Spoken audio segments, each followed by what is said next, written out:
my name is Angela and I'm a plant doctor here at Moana Nursery. Today I'm going to be talking to you a little bit about Mexican primrose, the prettiest weed that you should have in your garden. Mexican primrose starts blooming early in the summer and goes all the way through late summer, so you get a couple months of good blooms.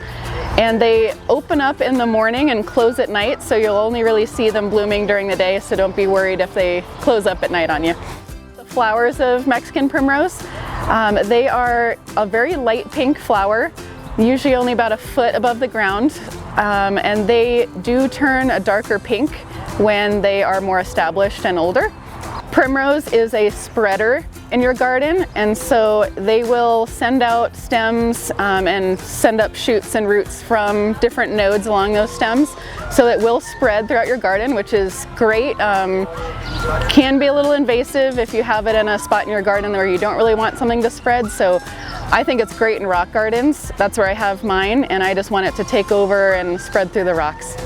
The leaves of the evening primrose, especially when it gets a little hotter in the summer, can form little red freckles. And so that's totally normal. So if you see anything red on your leaves, again, don't worry about it. It's just the normal red coloration.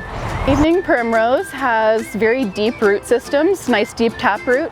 So that's one reason why it's a great plant for your rock garden. It's very drought tolerant.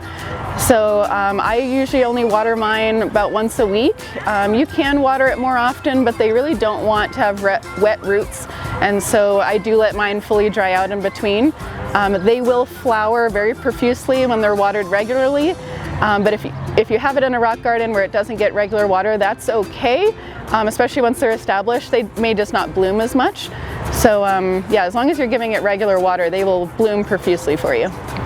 Evening primrose prefers rocky, poor, well-draining soils, so that's great for around here.